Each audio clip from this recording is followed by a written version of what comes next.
Big Sky Country. In early August of 2021, my family and I spent a week in Whitefish, Montana in order to take in as much natural beauty as Glacier National Park could offer us.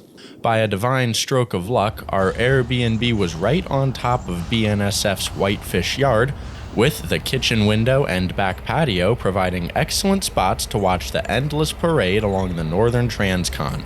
Part of that transcontinental is the High Line, which includes the world-famous Mariah's Pass. Whitefish sits on the west end of the High Line subdivision, providing a crew change, decent-sized yard, and an excellent scenic location to watch some trains. Waking up for the first time in Whitefish on Saturday morning, things were off to a good start. The Whitefish Mountains and Lake Whitefish were looking rather beautiful in the crisp morning light, as I had gotten the drone up for Amtrak's eastbound Empire Builder. This is a daily Seattle to Chicago train traveling along BNSF's Northern Transcon for much of the trip. Chicago is home to Amtrak's Beech Grove shops, which host a heavy repair facility for Amtrak equipment. With the 4 Elephant-style P40s and 3 extra cars up front, I can only assume today's builder is deadheading the extra equipment to Beech Grove.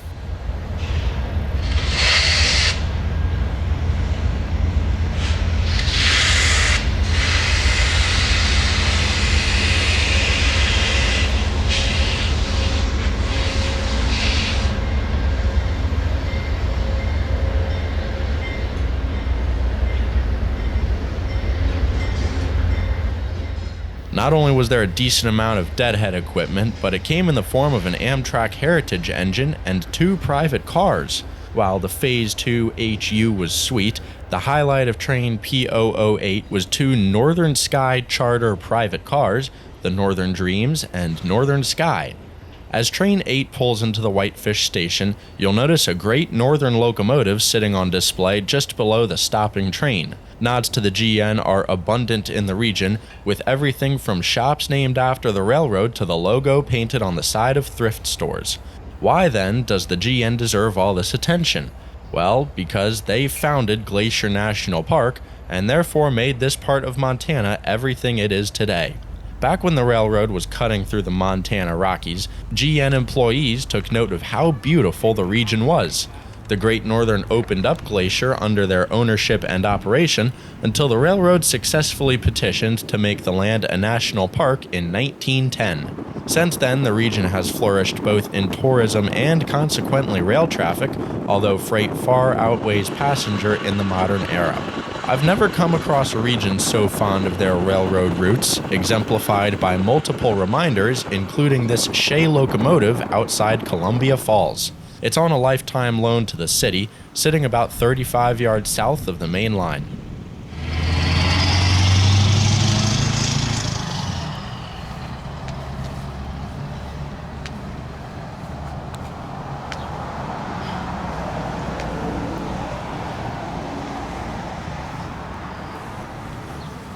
My family and I came across this gem while on our way to the national park, heading north to Bowman Lake. Moving past Columbia Falls, we found ourselves in Polbridge, a self-sustaining off-the-grid town of 185.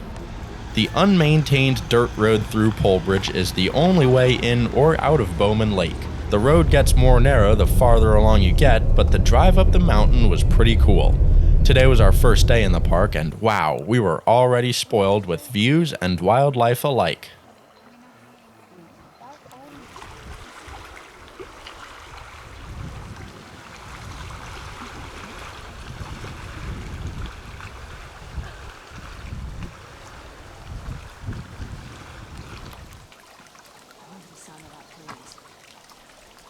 Yeah.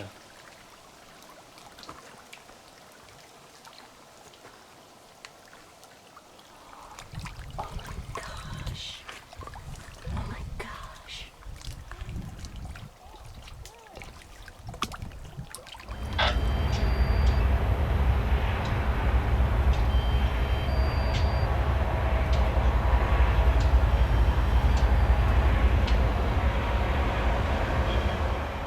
Back at the Airbnb, I set up on the patio while dinner was cooking. BNSF trains use the radio pretty sparingly, so I didn't really know if anything was coming, but I figured I'd give it a shot.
Sunday was an early day.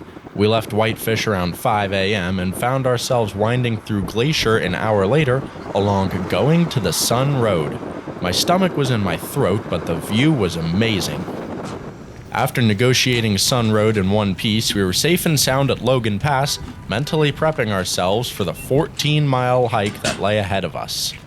Just when we thought we were done with cliffs, we were hiking across one. The trail was so narrow and dropped so steeply below that a guide wire has been driven into the rock. Quite an exhilarating start, and we still had another 13 miles. No hair off our backs though, it was all worth it for views like these.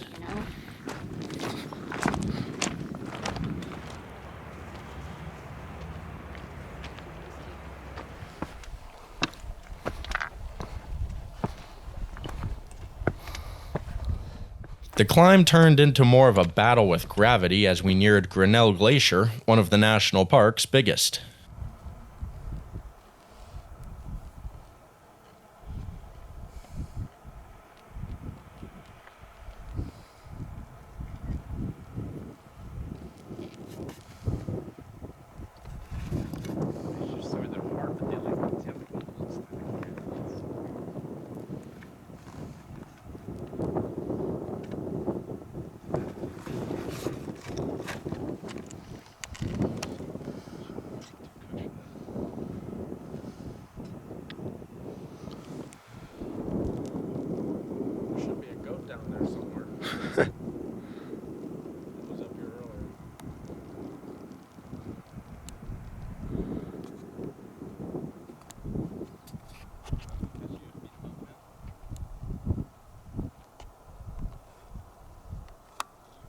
The 10-hour trek across Logan Pass afforded more than just stellar views. We were also treated to a plethora of wildlife. From these little Montana mountain squirrels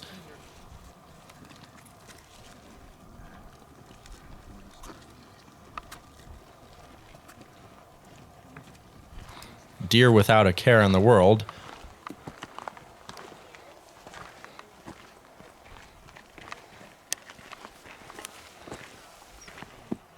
mountain goats and bighorn sheep sliding down the rocks, we had a pretty awesome day in Glacier.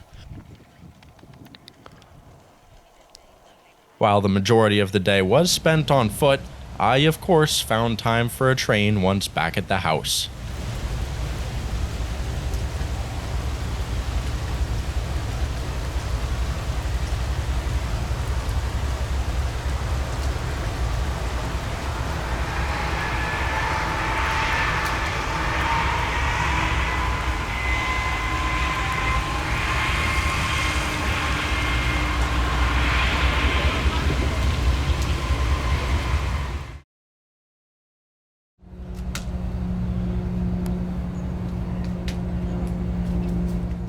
Monday morning treated me to some interesting action, the likes of which I had not seen before. A BNSF work train was pulling a cut of side dump gondolas through the yard, preparing to put some rocks on the ground. It was quite the maintenance of way scene here at Whitefish Yard, with ballast, snowplow, firefighting, and on-track equipment all present. The static MOW cars were here all week. I can only imagine staged semi-permanently in Whitefish until their call to duty comes. I also found this little guy near the entrance to Glacier, a testament to how much upkeep the High Line requires in order to stay in peak operating condition. The active maintenance of way crew must have known I was watching, as they dumped the contents via hydraulic pumps in full view from the porch.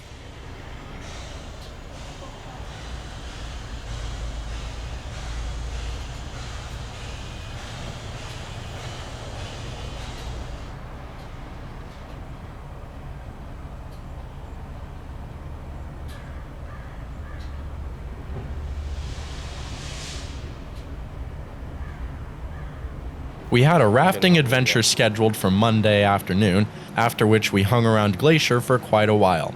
This is the Middle Fork Flathead River, which provides the southern border of Glacier National Park. The northern Transcon is sitting about 30 yards to the right behind those trees, but I couldn't peel myself away from the beautiful scenery. The Middle Fork is made up of pristine glacial runoff, so inviting you almost want to jump right in.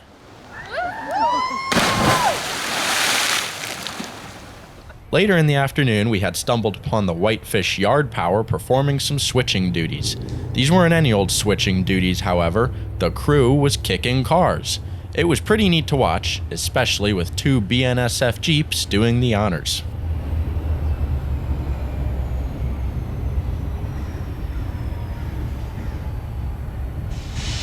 These were the first BNSF 4-axles I had seen, and even cooler was the 2294 in the railroad's Heritage 1 paint scheme. Following the yard job was an intermodal train pulling into Whitefish for a crew change.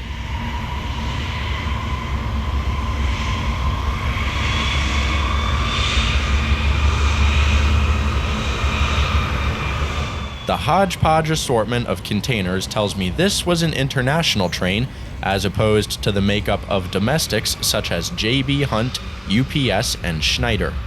While I sat and watched these imports moving east, I realized something. BNSF doesn't seem to operate its trains on a schedule, or at least not one that I caught onto. Multiple intermodal and manifest trains of all types were moving east and west, but never really within the same time frame. This was the only international intermodal I saw all week, and as a matter of fact, one of the only eastbound intermodals in general. Of course, there were many as-needed unit trains, such as grain, racks, and oil, which only added to the rapid-fire railroading that is the High Line. As a die-hard rail fan, I couldn't go to Montana without seeing the Montana Rail Link. That being said, my dad and I made the 2-hour drive from Whitefish down to the MRL on Tuesday morning, intent on chasing the railroad's gas local. The drive was absolutely beautiful, and by 8:20 a.m. we were in Thompson Falls watching the train switch BP.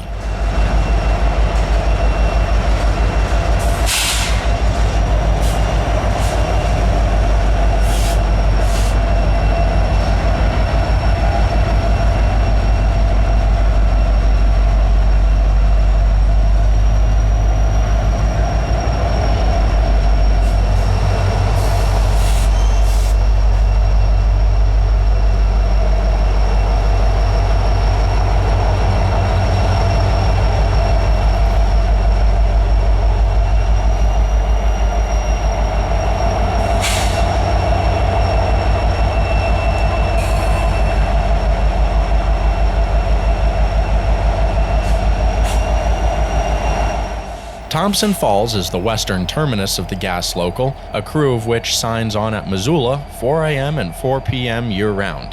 SD70 ACEs number 4408 and 4407 looked fantastic against the rising sun, breaking through the forest fire haze with MRL's Veterans Tribute locomotive up front. The 4407 won't be up front for much longer though.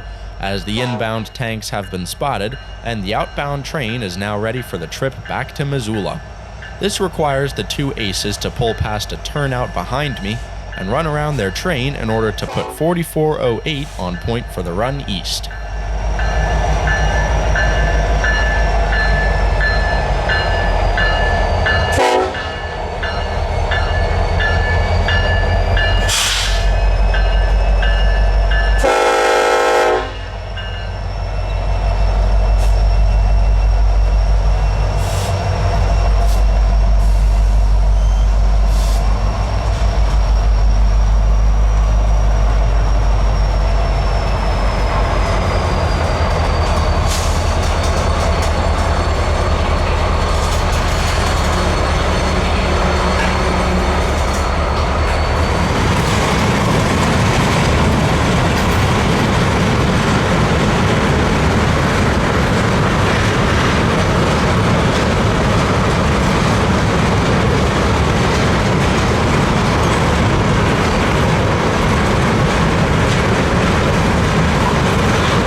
The two ballast cars were a real curiosity to me.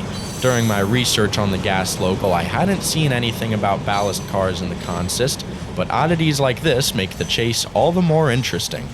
From here, the crew would leave the train in between two turnouts and take the light engines to run around it.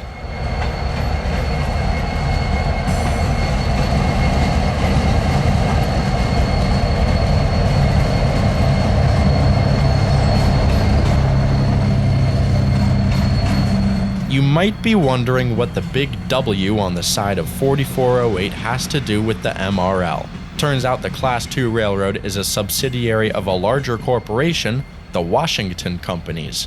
Founded in 1964, the Washington Companies operates multiple industrial entities across Montana and the Pacific Northwest. MRL uses BNSF software to dispatch its trains, meaning they are assigned BNSF train symbols as well. The day gas, as the morning run is nicknamed, runs under the RMRL 809 symbol, which my dad and I were excited to see underway near a bighorn sheep lookout on the outskirts of town.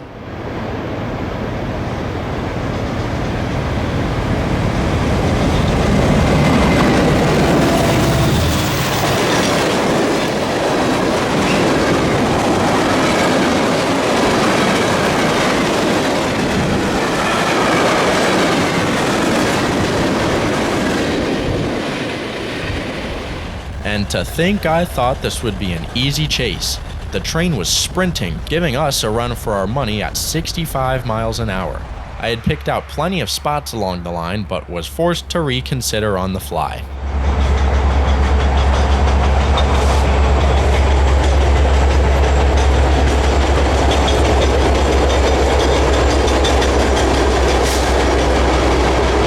The gas local is one of MRL's only regularly scheduled trains, running twice a day to complete the last section of a nearby pipeline.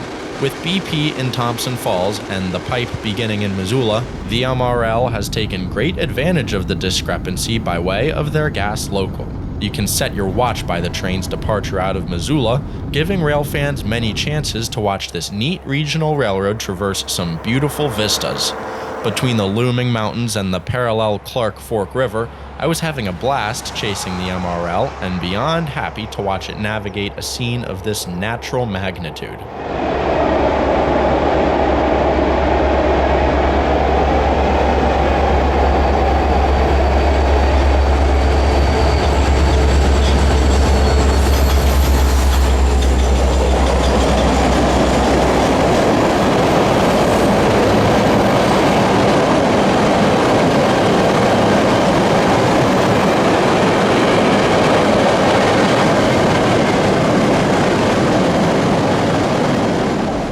After watching the gas train ease by the river, we had planned to get ahead by planes.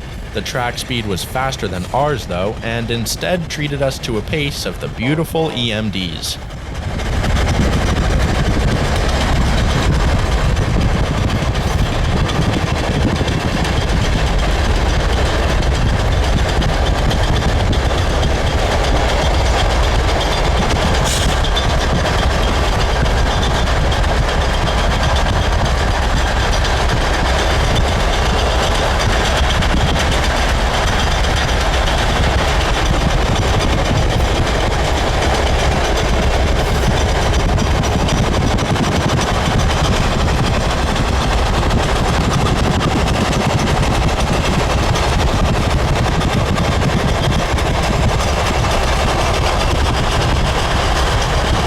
Ahead of the train by Paradise, we found some Boeing flats and a storage siding.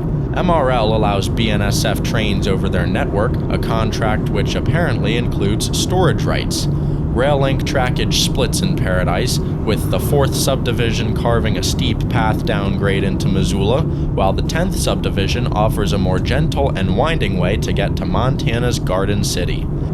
I had been told the gas local takes the 4th sub to and from Missoula nearly 100% of the time, but after 15 minutes of waiting just down the road, that did not appear to be the case today. We decided to backtrack and try our luck on the 10th sub.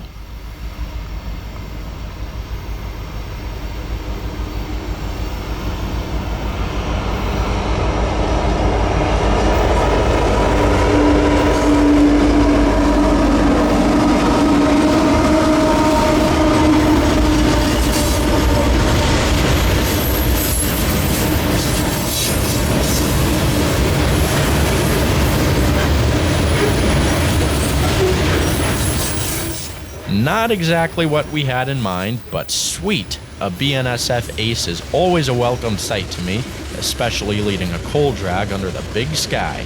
The Black Diamonds were making their way westbound along the more forgiving climb of the 10th sub, either destined for export out of British Columbia or to the U.S. Energy Department in Centralia, Washington. By this point, we had assumed the gas local was long gone and decided to chase the BNSF coal buckets back west.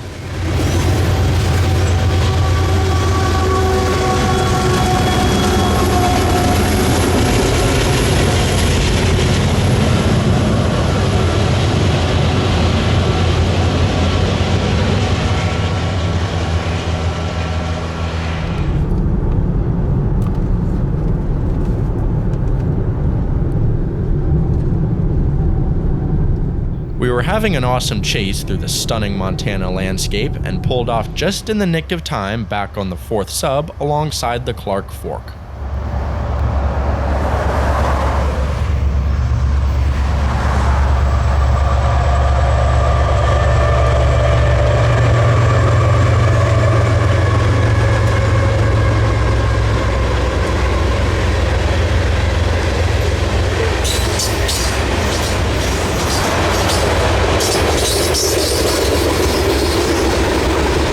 The town of Plains once again handed it to us, but rest assured, we couldn't get enough of the Clark Fork and decided to go for an aerial pace of the coal drag.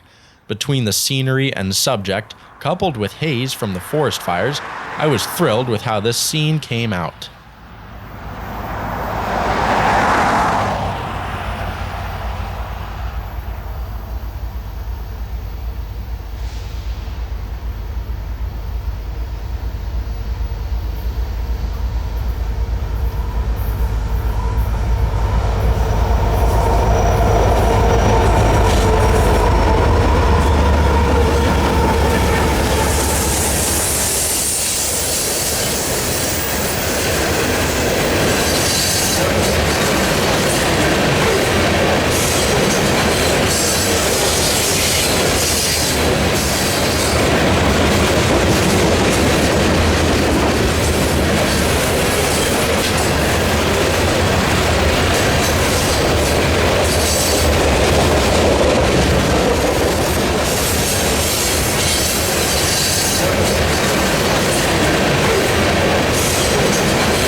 Past the Bighorn Lookout, we had our sights set on one final roll-by in downtown Thompson Falls. I've always loved the look of BNSF aces and was more than excited to watch one lead a coal train through the quaint Montana town. I still couldn't really believe I was here.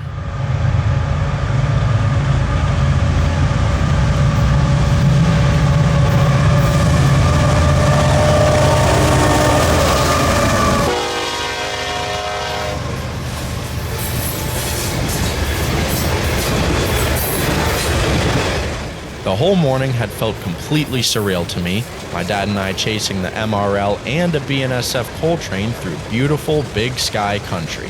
It was an absolute blast, capped off with 21,800 BNSF horses shattering the quiet of Thompson Falls.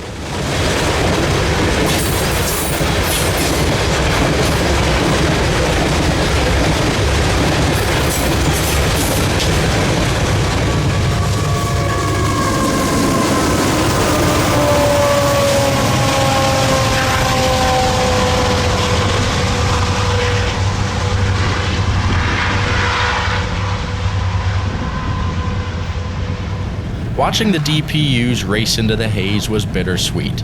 Our time on the MRL had come to an end, but wow, was it a good time indeed. After sticking out like a sore thumb in the local breakfast cafe, we made our journey back to Whitefish. Arriving in town, we just so happened to hear a horn and found one more goodie for the day. Notice how intense the haze is. There was a large forest fire nearby, and when the wind is just right, well, the video speaks for itself.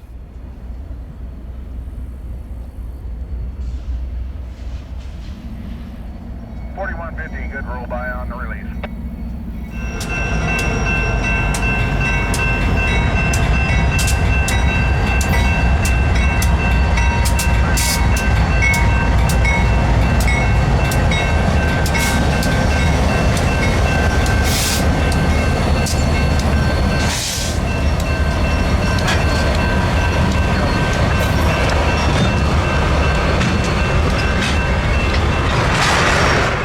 What luck! Two C-44-9Ws bracketing a Ferromex SD-70 ACE shuffling around some cars within the Whitefish yard.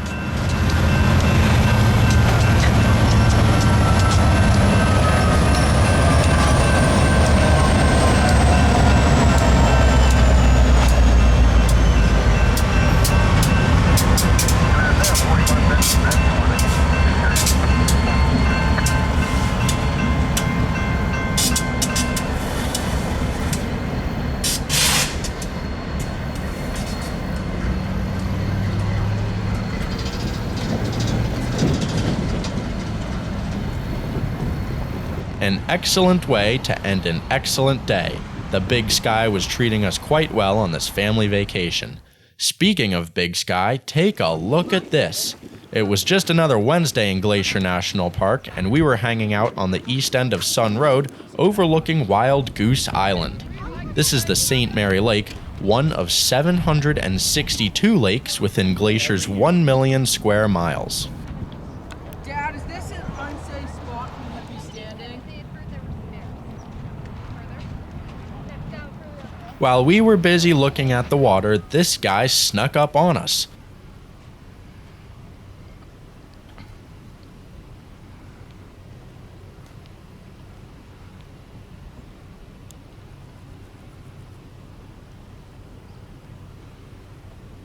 Moose are one of over 70 species of mammals found in Glacier, second in popularity only to the mighty grizzly bear.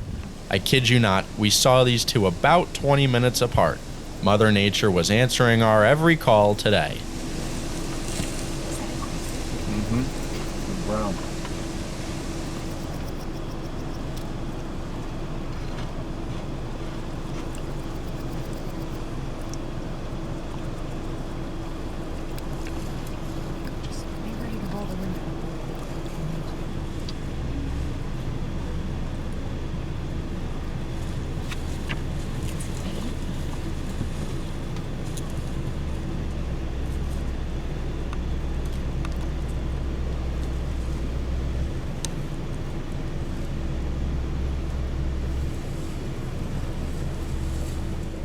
The bear was huge, and yet so quiet. It made us wonder just how many we had unknowingly passed by during our hikes, and kinda gave us some chills. No thought too daunting though when we were back on the trails a couple hours later, making our way to St. Mary Falls. I think these natural wonders are so cool, but to think that water is rushing down the mountain at a steady pace every second of every day, no matter who is watching, is even cooler to me.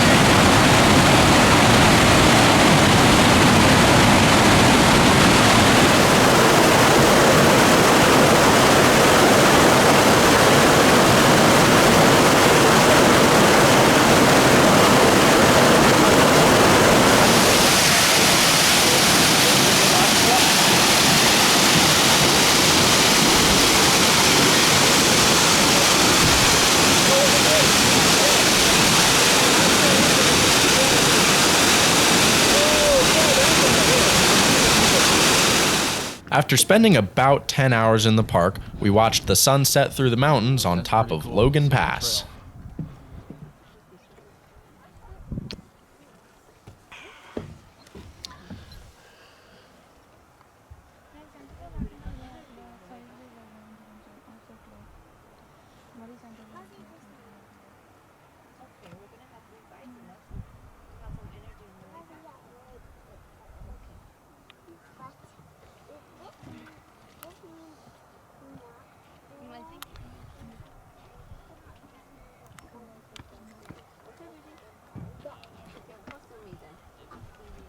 That is so beautiful. Don't you have to?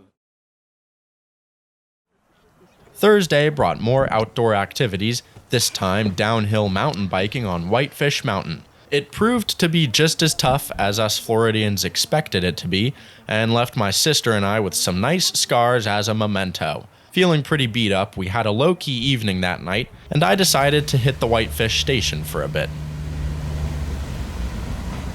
Sorry to join. Morning.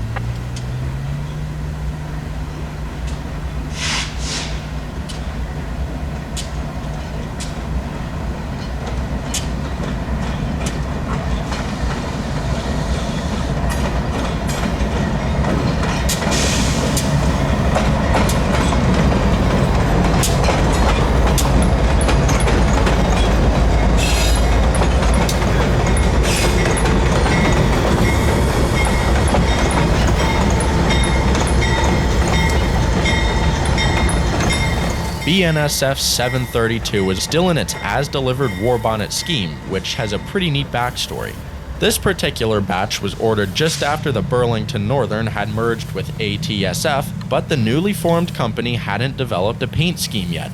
It was decided to apply the iconic war bonnet paint and letter the locomotives for BNSF, making for a kind of not-so-heritage locomotive. The odd combination between a fallen flag scheme and its current operator's name makes these locomotives quite neat to watch in action.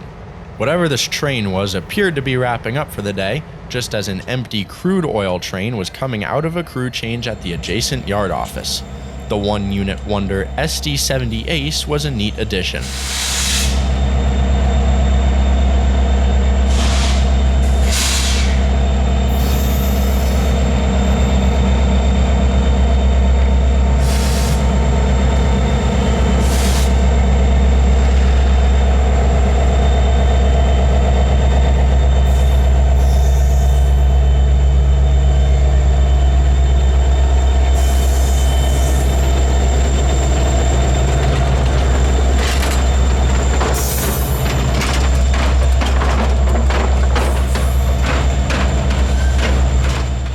While the empty oil cans, as the crew called themselves, were leaving town, Amtrak's westbound Empire Builder was approaching, and the station attendant was not wasting any time getting into position.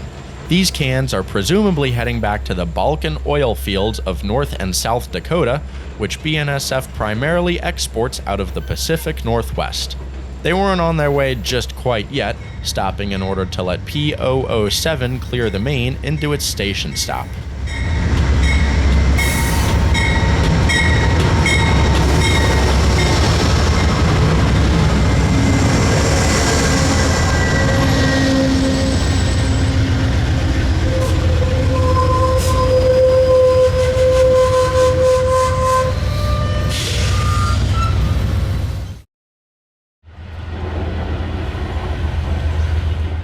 Friday was our last full day in Montana, and I woke up to find these two engines departing the yard with a manifest.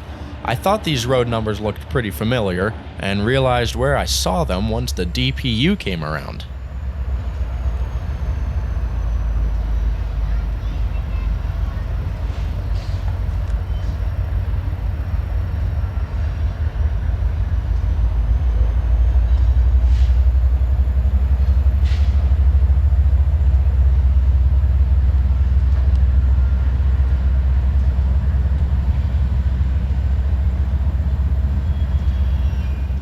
All good things must come to an end, and we had a great day in the national park to wrap things up.